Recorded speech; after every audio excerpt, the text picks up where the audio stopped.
Today is all about a great guy from the YouTube maker community named Daniel Quiros, or, as you may know him, Dan the Maker Man. Recently we had a little chat with Dan about some of his projects, his processes, and some other fun stuff. So stick around and get to know Dan the Maker Man a little bit better. Hey Dan, how's it going? Good, how you doing, Ryan? Good. Before we get started, we want to get a little summary or a little info about you that you want to tell the people. Okay, well, name's Daniel Quiros. I run the YouTube channel Dan the Maker Man. I'm from Texas, around Houston. I live just outside of Houston in kind of a suburbs. Married and got 2 kids. That's about it. Pretty average dude. Okay. So the first question I wanted to ask you is, how long have you been making videos on YouTube?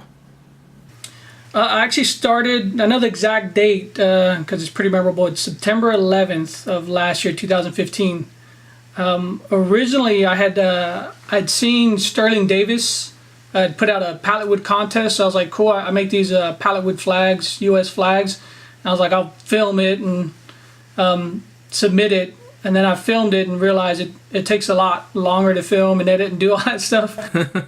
So I didn't make the deadline. I was already on the tail end of it anyways, but I figured I'd still post it and figured September 11th would be a nice day to post a video about, making the U.S. flag. Yeah, that first one's pretty memorable, isn't it? The first video you put out? Yeah, it's a lot more work than you think. At least for me it was. I was like, wow, this is you have to really think about what you're going to do. Okay, other than that, what inspired you to start making videos?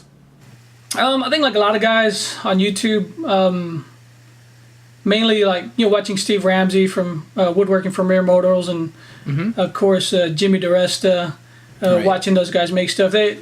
I've listened to Jimmy DiResta's podcast and stuff like that too with the Making It guys, and they're always very encouraging of other people putting out content. And Steve Ramsey has his other channel, Mere Minutes, Yeah. where he talks just more about his channel and everything that's going on in his life.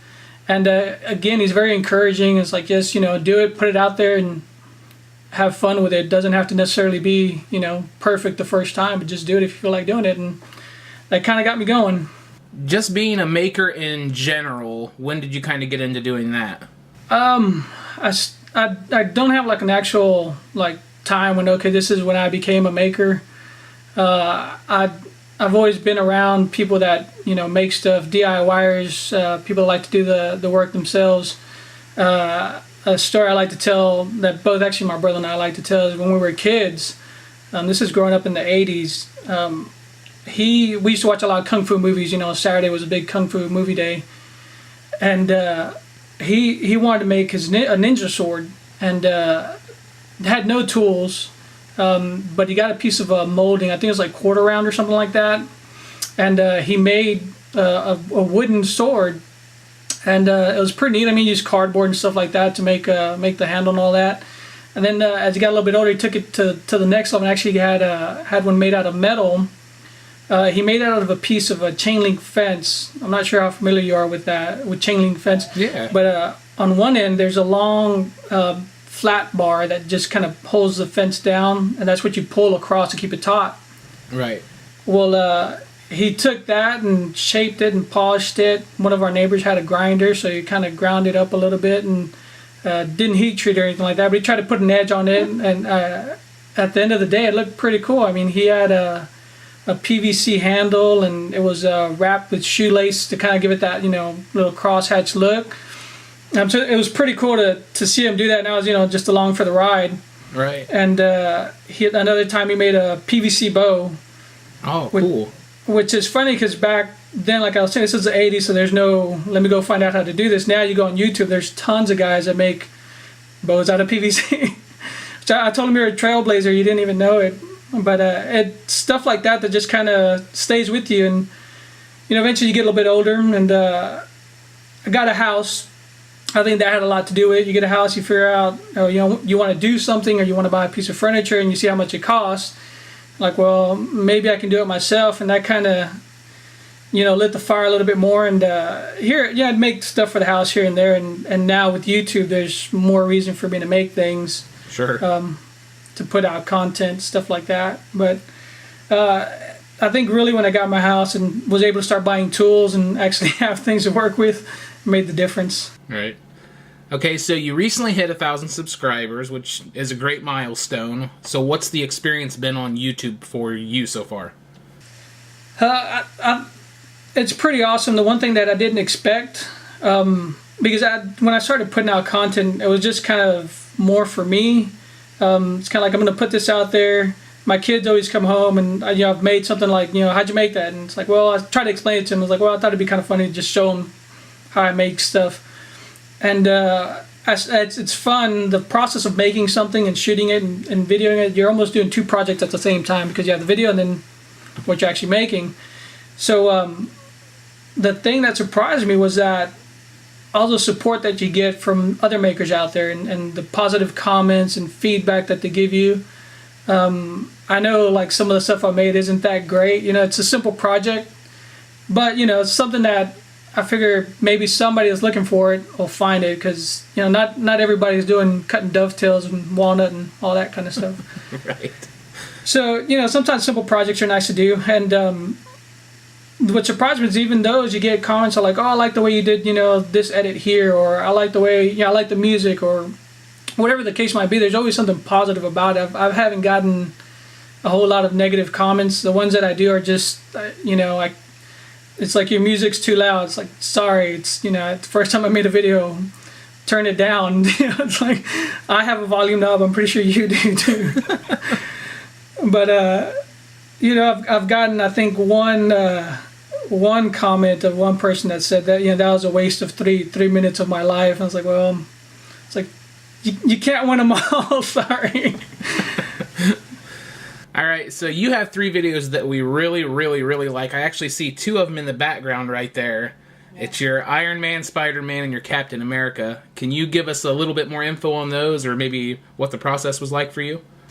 I've made a couple of these before for my son's room. I've made a Batman and a Robin and a different Captain America. It's just a different figure than that one. And he loved them. He thinks they're the coolest thing ever. And I never found anything like that on YouTube. Like when I first made them, it's just the process that I figured out, okay, I want to make this, how am I going to do it? And I kind of figured it out myself. And I thought, it'd be pretty cool to share that process, which I think is pretty easy to replicate. I mean, you don't need a lot of tools. You really don't need to know how to draw. I mean, if you know how to trace, you can pretty much do it. And for instance, like the Spider-Man, I made it for my son's birthday. We do different things for our kids' birthdays. I actually made my daughter, I made her a different one. It was a silhouette, but we always have basically our version of Pin the Tail on the Donkey. Okay. So whatever the birthday party theme is this year, my son wanted Batman or Spider-Man, so we did a Pin the Spider on Batman. Pin the Spider on Spider-Man. Sorry, last year was Batman. That's why I keep saying Batman. We got a Batman silhouette too.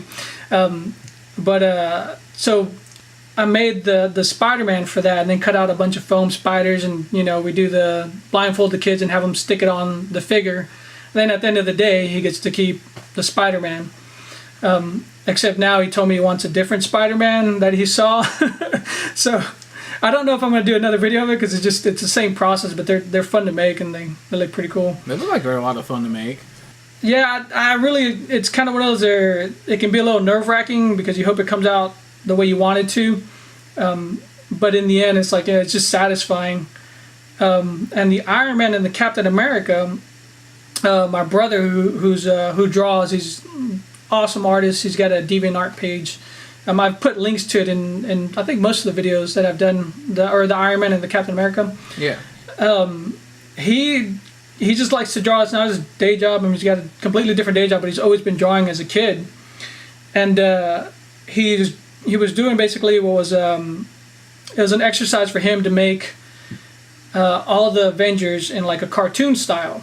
He's done different styles in the past, but he kind of wanted to see if he could make all the different characters look cool in his style, but more cartoon-like, not so much comic book superhero type. And he was showing them to me, and I saw the Captain America, which I really like, and then Iron Man, which I really like, and I was like, oh man, those look so cool. I was like, I don't know where I'm going to put them, but I really like them, so I'm going to make them. bigger, and he was really excited about it too. He's like, yeah, I want to see him too. And I figured with the Iron Man, I wanted to try doing an airbrush, which I'd never done before. I've used Photoshop to color things, so I kind of had an idea of what I was hoping the airbrushing would be like. So it's kind of an opportunity to try a little bit something different, which was a lot of fun. The cool thing is that he eventually saw him. He's like, he thought it was awesome. He's like, man, I can't believe that came out as cool as it did. Yeah, I can't believe that's your first try doing it. Yeah, it was kind of a forgiving process because I was using an acrylic paint. So basically, if it didn't look right, if I was fast enough, I could just wipe it off and then redo it.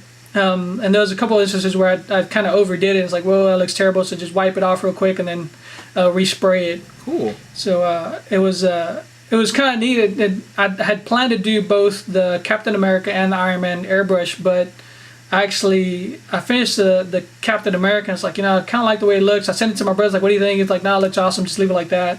So I left that one alone and just did the Iron Man. But it's definitely something that I'll probably keep doing just because it's one of those that I like doing them. I don't know where I'm going to end up putting all these things, but but there's probably a Wolverine in my future. And oh, cool. Yeah. Somebody asked me to do a Hulk, and I was like, that'd be kind of hard because I'd have to go big with it.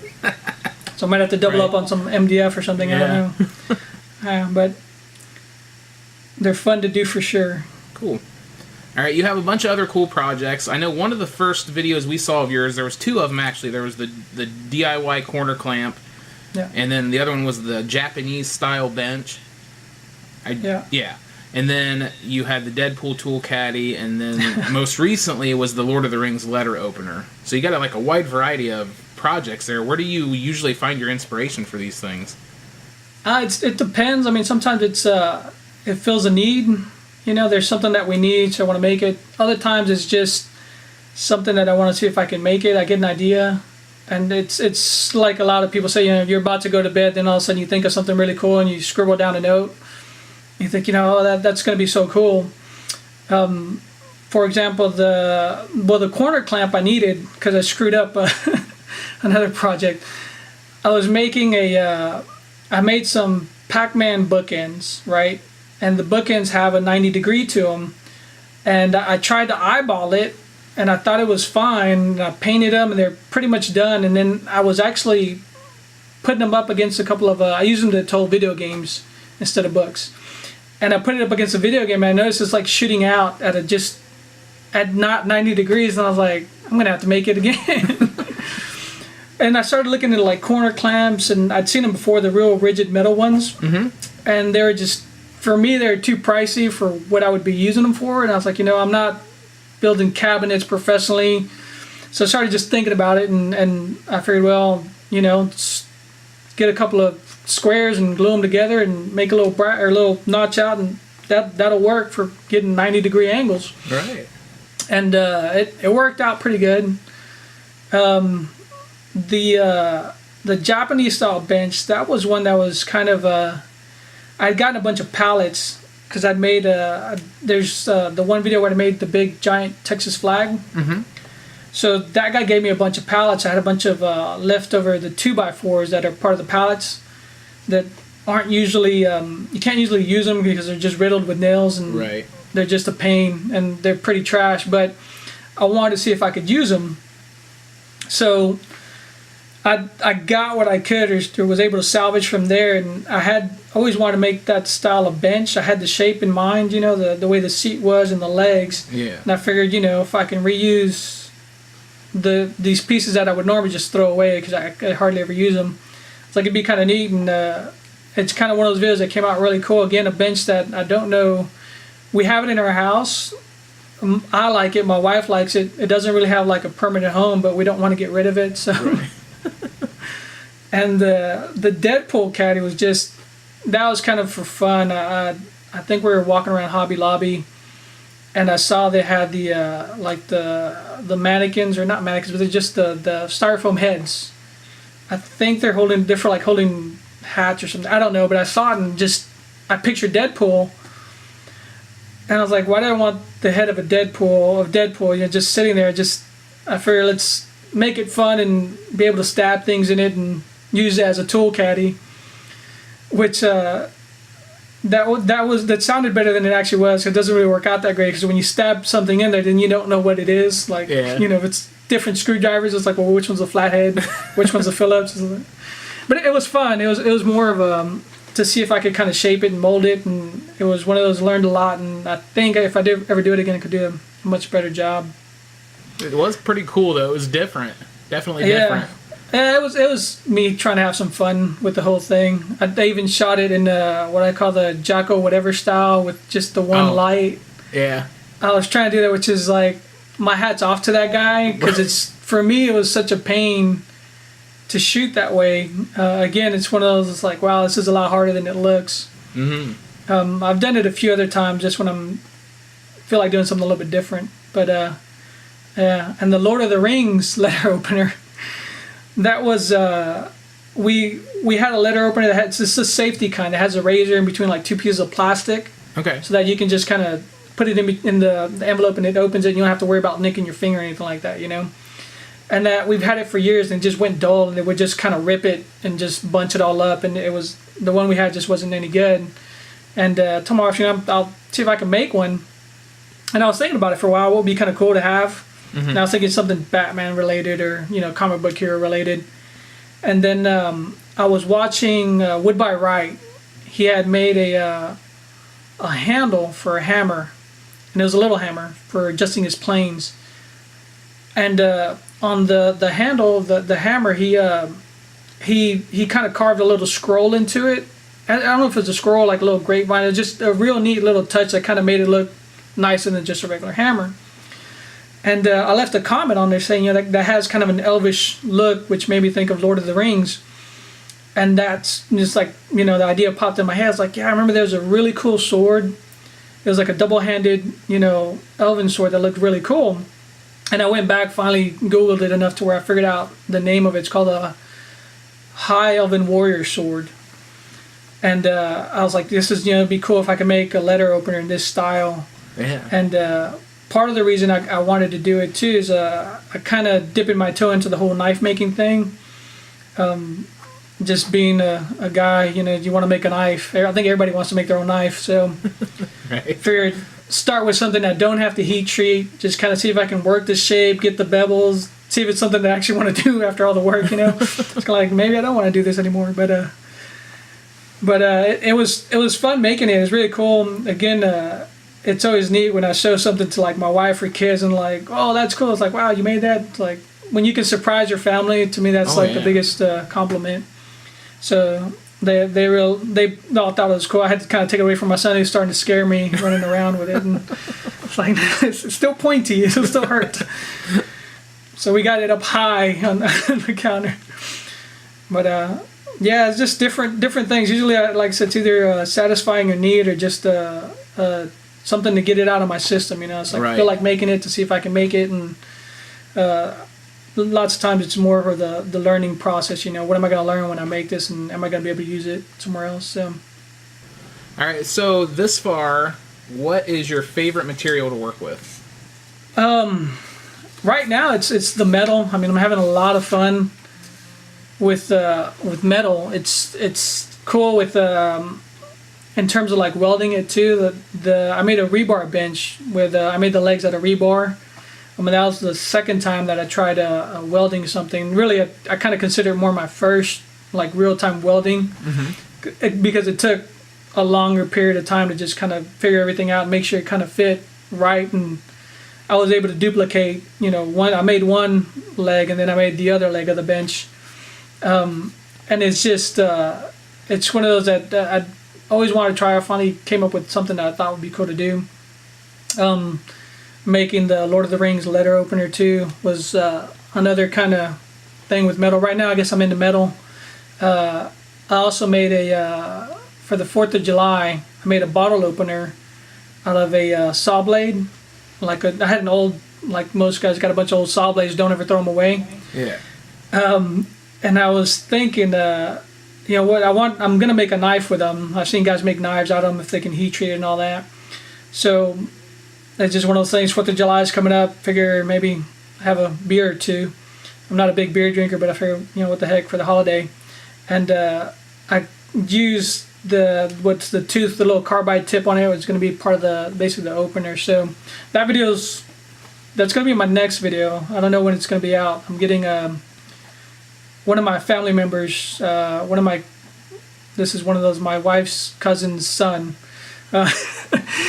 He's into music. He makes a lot of like EDM music, that electronic dance music. Okay. And he's like really into it, and told him I was on YouTube. He's like, "Oh, you gotta let me do something for your video, one of your videos." And I was like, "Well, I just edited and I couldn't find like music that I liked." So I said, "You know what? I'm gonna send it to him, see if he can put a thing together." Cool. So we'll see what he puts together. I'm curious to see what comes out of that. So that'll be the next video coming out. But yeah, metal's the one that I'm messing with right now. Okay, what about the future? What are some materials you'd like to work with in the future? Yeah, see, that's tough. It's kind of one of those, you wait for the inspiration to hit and then you kind of start going off on that. But something I'd kind of like to try with, I saw you guys do your video where you used the caulk to make a mold. I thought that just blew me away. That video was like, what? I didn't know you could do that. And I've seen like some of these prop guys make stuff using molds and things. I don't have an actual project for it, which is what, I need to get that first, but I'd love to just mess with that stuff. It's just so neat to be able to replicate something over and over like that. And then the different the materials you can use as actual finished product. There's like harder plastics and softer plastics and different things. So I think that'd be cool eventually. Cool. All right, I think every maker has a tool or two that they always reach for. What would you say is your go-to tool? Right now, the funny thing is, since I'm working with metal, my go-to, which I just can't believe it's lasted this long, it's a Harbor Freight heavy-duty angle grinder. And I paid less than $20 for this thing. And I really abuse it because I paid so little for it. And it's just like, I'll just run it and run it and run it. And it's like, if it burns out, I'll just go get another one. And man, that thing is taking it like a champ. I mean, I can't believe it. I mean, I've cut rebar with it like crazy. I've even used it as a shaping tool.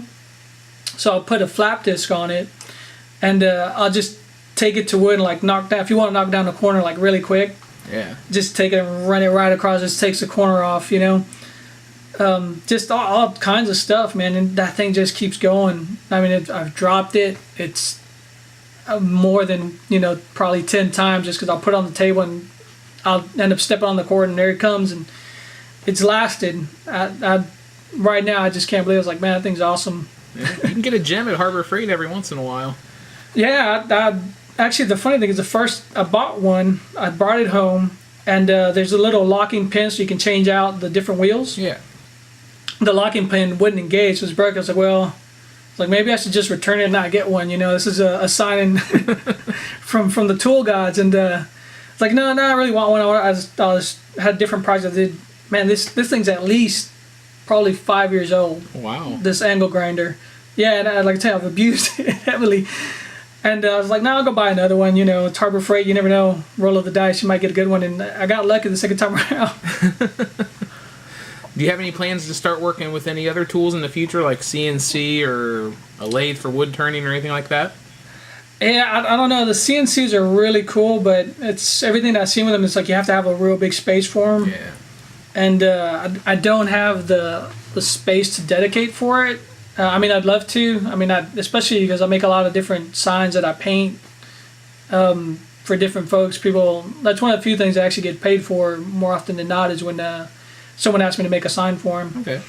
But yeah, I don't have the space for it. I mean, I work out of my garage, and it's kind of like I usually pull my tables out to the empty side of the garage and kind of set up. I'd have my table saw off in one corner. It's like when I'm going to use it, I drag it out of the corner, and everything's kind of put up. So I don't have like a dedicated shop. Mm-hmm. So I don't see a CNC in my future. I would love to get the Glowforge 3D laser printer. Yeah. Which the commercials really sell me on that. That's one of the few commercials I actually watch on YouTube. It's like it comes on, it's like you watch everything you can do. It's like, that is so cool. Yeah. And you get to tell people you have a 3D laser printer. It's like, but it's a little out of my price range for the moment. I'll wait till they come down a little bit. Someday. But yeah, and lathes just scare the bejesus out of me, man.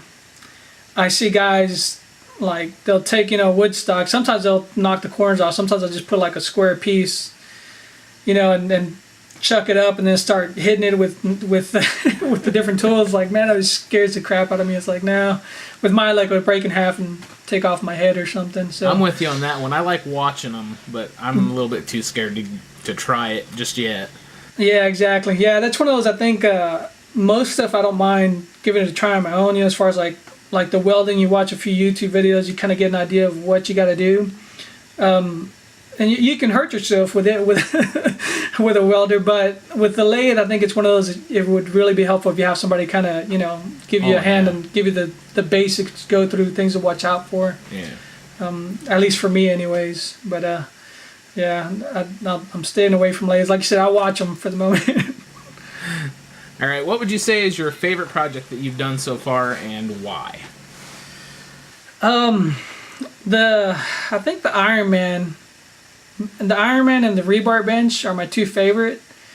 The Iron Man because the airbrushing was like the first time I got to do the airbrushing, and I really liked the way it came out. I was surprised that it came out as good. And it sounds like I'm bragging, but it was one of those. It was cool when it was done. I was like, wow, that was pretty awesome. And the rebar bench, I thought there's no way I'm gonna get these legs to come out the same height, It's like I can't do it with wood. There's no reason why I'm going to be able to do it with metal. So, but they both came out, and it's one of those the rare time when you think of something, you picture it in your mind, but then usually the end product is kind of slightly different. And in my case, it's usually a little bit less cool or less nice than I was planning. But in this case, for me, anyways, they both exceeded my expectations. So. I couldn't be happier with them. It's one of those, look at them and it's like, man, I really like the way those came out. Everything worked out somewhat well. I didn't have any major hiccups, which in the past, I've had a few issues with like paint peeling with spray paint. Mm-hmm. The Spiderman one, I actually had to redo all the blue parts because the paint peeled on me. So I had to just sand it all off and then remask everything off and redo it. And of course, it was for my son's birthday, which was like right around the corner. So it's like great, of course. Yeah. But those are the ones I stick by for the moment. All right. Do you have any upcoming projects you'd want to give us a little teaser for? Well, I mentioned the knife making thing. I definitely want to make a knife or two. My brother's always like drawing. My brother's really into knives. He's all over. He's constantly reshaping his blades and this and that kind of stuff, but he's never made one from scratch, and I want to try to make one from a saw blade and then maybe from a little bit nicer material, spend some money and buy like some actual tool steel, or I've heard of 01 or 1095s that people use to make knives. But first I have to make a mini forge, which I've been trying to do research on YouTube, see what's out there, what people have made, and trying to figure out something that'll work for me for the size knife that I want to make. And so it'll probably be a mini forge build, and then if that works, then make a knife, because if I don't get the mini forge working, then I'm not gonna be able to make a knife or at least not a knife that'll keep its edge anyways. Well, that's kind of where it's headed, at least for now. It's like everything, you see something on the internet or something pops up, it's like, oh man, that'd be cool, and everything just falls by the wayside. It's like I'm gonna work on that from now on instead. So all right, one of the things we want to do with this new channel we're doing or whatever is kind of give back to different creators and whatnot. So are there any content creators that you'd want to maybe give a shout out to or tell us about that we should be checking out? Yeah, there's one guy that I started that I've been watching for a while. He doesn't have a whole lot of subscribers. He's actually in France, and he does a lot of welding projects. His name is, I know I'm going to butcher his name, but it's Renaud Bauer and then dash creator, and it kind of has a little bit of a French spelling to it. And he does some videos where he speaks and it's all French, but you kind of get the gist of it. I mean, his videos are done well enough so that you can figure, okay, well, he's putting that piece, connecting it to that for whatever reason. But his most recent video, which I was like, man, that was really cool. He actually made he fabricated a minion from metal, and he made it into a little candy dish. Oh, cool. And he did the mouth, the open mouth, and put teeth in there. I mean, he shows you the whole process of fabricating it, which was really cool. I was like, man, that was just blew me away. It was like tons of different stuff that you see the guy, just from shaping metal and the different ways he welds it on there and the things he uses to weld it together. I mean, it was really cool. And he's one of those guys that just kind of, to me, flies under the radar. He's made some furniture and stuff, just different art projects. He's really cool. And just another guy always supports me. I always check out his videos as soon as they come out because it's always something cool. Always learn something from him. Cool. So another guy that I'm also watch, this guy named, his channel name is Raw Customs with a K. He's a cosplay guy. He makes a lot of stuff out of EVA foam, which is really cool material. I'm assuming you've watched stuff. Guys make stuff out of EVA foam. Oh yeah. So he shares the patterns and all that stuff with you too. So he'll make like a Iron Man helmet and share all that stuff on his website, or he'll have links to it for other people that have put the patterns together, which is really cool too. There's Wood Tools Workshop, which is another guy. He's kind of makes around. He always leaves positive comments, positive feedback, but I've told him before, it's like his jigs are nicer than the furniture I build. Yeah, it's like they're always like really well thought out, and it's like he doesn't skimp at all. It's like me, I'm looking for that screw will fit, just jam it in there. It's like he's got really nice jigs, and I mean he's got a couple different projects that he does, but I like his videos. He's very very well thought out, very informative. Another good guy that's out there, again, positive feedback all the time. So another good guy, Fred is his name. There's another channel that I'm watching recently because of the knife making thing. I came across it. Guy's channel is Crossed Heart Forge Island Blacksmith. Have you ever seen his channel? No, I've never heard of that one. Okay, so this is I think he's in Canada, if I'm not mistaken. I might be wrong, but he makes Japanese swords like katanas and that sort of thing. And he actually lived in Japan and trained to be a blacksmith. So he's like a traditional blacksmith and hammering this stuff out. His videos are long. He's got videos that are long that show you like the complete process of him hammering out a shape of like an old leaf spring off of a carriage from the 1850s or something, right? Wow. And he'll show you the whole process. It'll be like 60 minutes long. But it's mesmerizing to watch the guy just work this piece of metal. It starts off, bent, and then he flattens it out, and then he starts putting the shape into it, and his craftsmanship is ridiculous. I watched the video of his that was him. He was applying a lacquer to like the sheath, and the whole process takes something like 40 days. Yeah. Oh. And his video, I think the video is like 30 minutes long, and it's just him, basically he's applying. He makes the lacquer from scratch. And then he applies it little by little, and I mean, it's craftsmanship on another level. And he sells this stuff too, which is, if you look at the prices are expensive, but considering the amount of work that goes in them, I mean, it's more than a bargain. But it's beautiful work. He's got a few thousand subscribers last time I checked, but he puts out really nice content, really good content, and some videos are just a shorter version. Like if you're not into watching the whole process, it's just a bridge version of it, so you can check out how he does it. And there's another guy that his name is Escojedo Woodworking. He's out in Florida. He's another woodworking guy, maker guy. He's another one of those guys who's really positive, comments on a lot of people's videos, and he makes some cool projects. He did a which I thought was really cool. He made a wallet using leather, and it had a skull on it, and just the way he made it with basically where the fold is where the skull folds in half. Just cool little project. He does a bunch of different stuff too. He's made some furniture pieces that have concealed weapons, basically. It's like you slide out this, or you open up the drawer, and it's kind of like you can have a gun in there and that sort of thing if you're into that kind of thing. Yeah, I've had an idea to make one, but I haven't figured out how to make the mechanism work how I want it to work for a big flag or want to hide something behind it. But I need to figure out how it's going to work before I actually do it. But he's another cool guy. Eloy's his name. He's got he just hit 500 subscribers not too long ago, but puts out pretty regular content too. And the last but not least, there's another one. I'm not sure if I pronounce it right. I think it's either Go or Golf Customs. Gough Custom. He's a knife maker. Okay.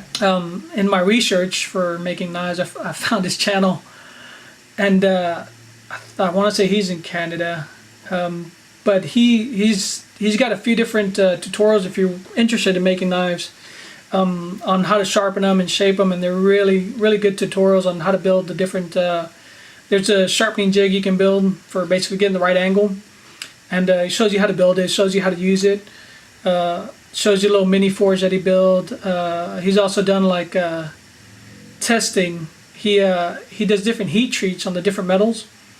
He'll do one where he'll use a little mini forge, which is basic, and then he's got more commercially like a real forge, which you can dial in the exact temperature, and he'll heat treat them, and he puts them through different basically punishment tests to see if there's any benefit to one or the other, and different steels he'll use the same thing. So it's very informative, and the guy's he makes knives for a living, but it's cool to see him go through this extra trouble of he's curious, so he does it and films it, and it's pretty well done. So it's another channel I've been watching recently, but there's tons more. I figure if you can look at, I'm pretty sure on YouTube you can check who I'm subscribed to through my channel or something like that, right? I think you can if it's visible, if you have it visible.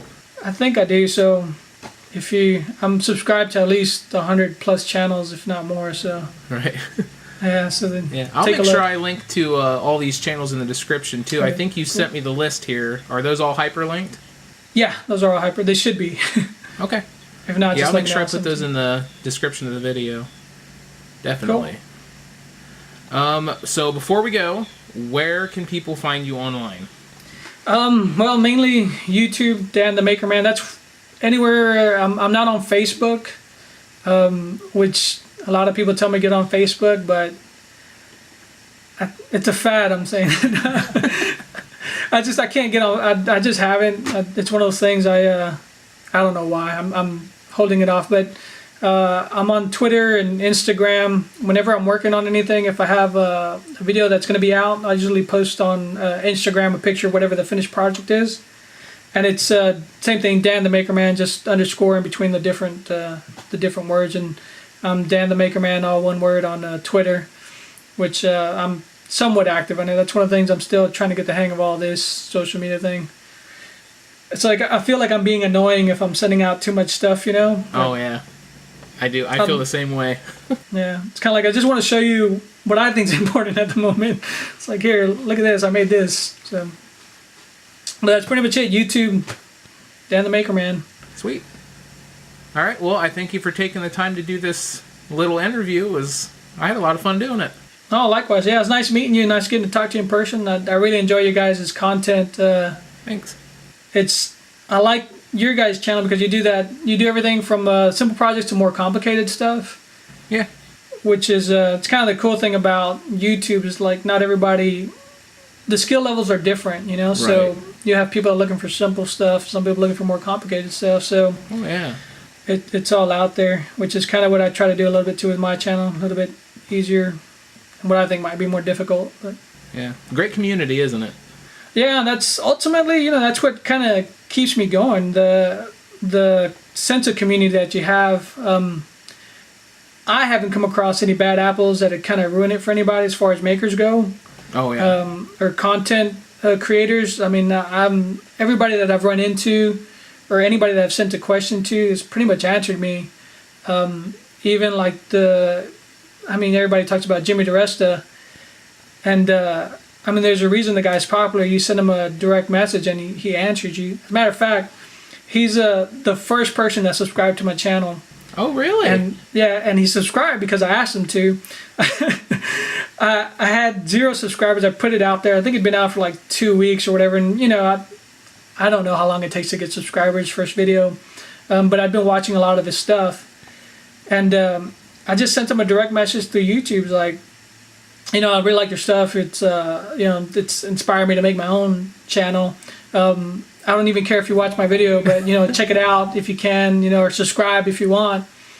And put another note in there about his brother John DeResta, comedian. And I actually remember him when he was coming up as a comedian. I used to watch him like on improv and different TV shows. He had a sitcom. It's just one of those things where I remembered the guy because he's hilarious.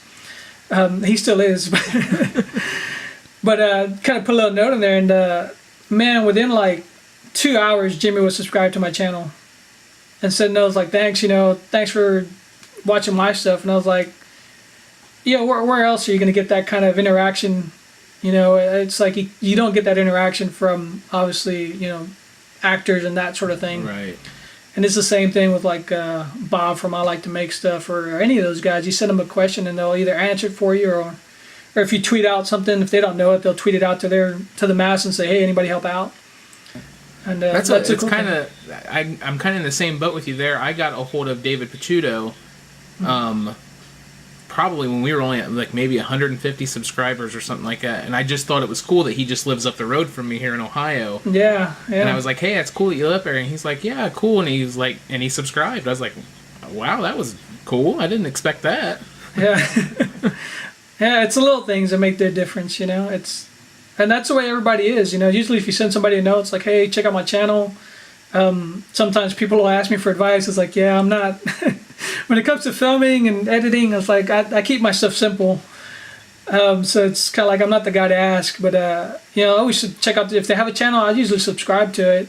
It's just, you know, you never know what you're going to get sometimes. Right.